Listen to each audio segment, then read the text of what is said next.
He's an accomplished psychiatrist, but today he tried to jump from the 10th floor. The police sent their best psychologists, but they couldn't talk him out of it. There's a crowd of people down there, almost all waiting for him to jump. The fall was about to become inevitable, until a bearded homeless man appeared in the crowd. He looked up and counted the floors. He looked up, counted the floors, and walked straight into the building. From the elevator, through the busy crowd, he found the window.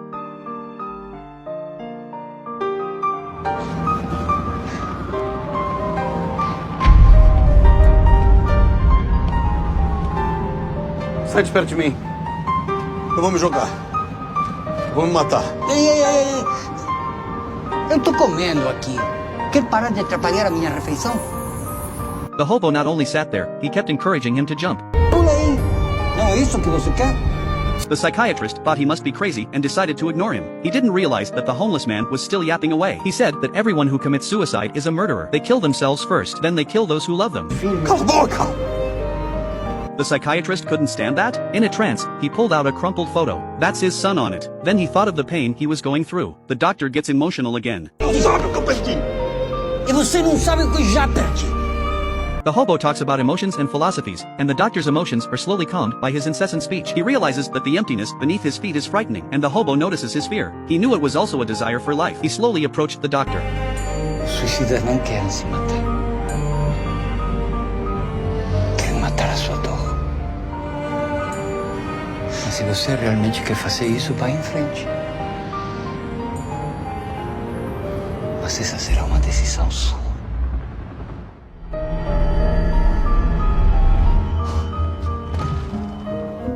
The hobo catches a glimpse of the doctor's desire to live and saves him from the brink of death. He takes the doctor downstairs, which is filled with reporters and people. The hobo told the doctor to go home. Tomorrow would be a new world. But the doctor wasn't ready. He wasn't dead. He was lost. All he knew was that he didn't want to go home. So the hobo took him to a bridge. It was a place for the homeless. It was full of homeless people. He took the doctor to a simple but clean container on the side. There's a simple crib in the center. If he didn't mind sleeping there tonight, the doctor wasn't too happy about it. But the homeless man graciously insisted. That night, the doctor sat by the container's campfire and thought a lot about the displaced people. It was like another world where the glamour and cleanliness of the city never existed. He drank from a yellowed water bottle and realized that he didn't really want that much from life. He had a surprisingly restful night's sleep. The next day he woke up at 5 o'clock to the first rays of morning light and was greeted by the homeless man, gently telling him that yesterday was over and today was just unfolding. You can do whatever you want. The doctor's first thought was to eat. The hobo takes him to buy breakfast. On the way, they pass a newsstand. Inside was a newspaper with the doctor's picture on the front page. Yesterday's jumping incident has stirred up the whole city. The doctor's heart went cold. He thought he was finished. No one would see a psychiatrist who wanted to die. His career was over. His life was over. He felt hopeless again. So the homeless man took him to a gorgeous funeral. The cries of the deceased's family and friends were mournful and ebullient. The doctor also saw tears of despair on the face of the deceased son. The tramp asked him if this was the peace he wanted.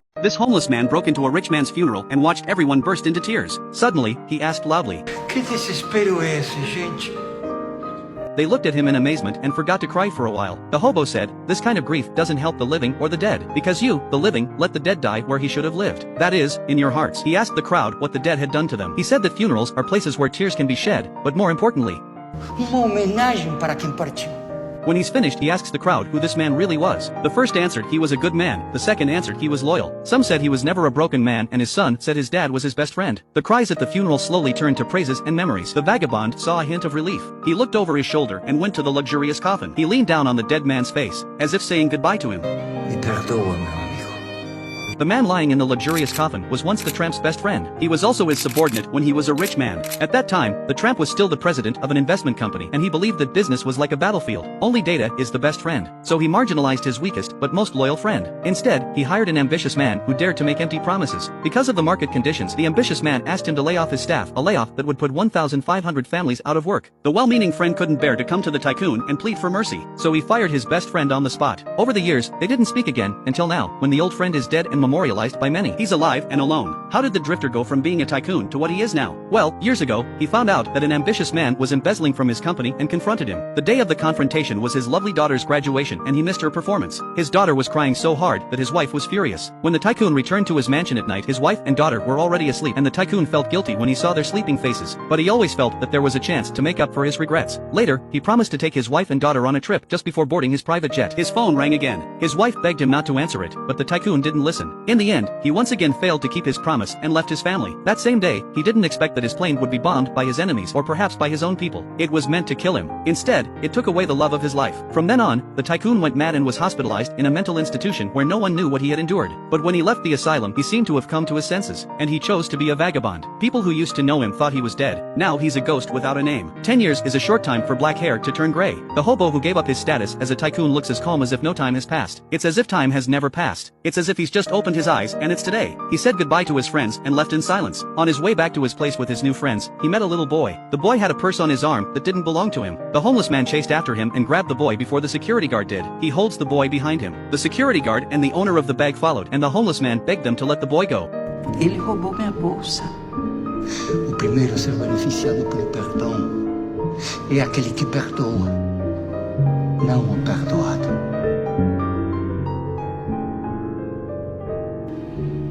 Ele tem a idade para ser seu neto, não tem? The old man was moved to compassion. Deixa pra lá.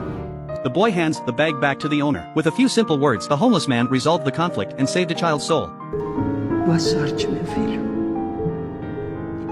He's not a bad guy. He takes the money the old man gives him and buys food for his new friends. After the meal, the hobo took a few people to an old people's home. He asked them to play for the old people here, but they didn't know how to use their instruments. The result was predictable. The playing was awful and the old people frowned. In the midst of this awful mess, the hobo went to a balcony in the corner. There sits a woman with Alzheimer's, the tramp's former secretary and loyal comrade. Only the secretary doesn't recognize him, and the tramp stares at her in silence. Soon, the hall of the old people's home was filled with the sound of music. It turned out that there were several old people living in the old people's home who loved music when they were young and were good at playing. They couldn't bear to watch the people playing, so they picked up their instruments and started playing. It was a very cozy scene. Você sabia que isso ia acontecer, não sabia? Morre quando de alguma forma deixa de se sentir importante.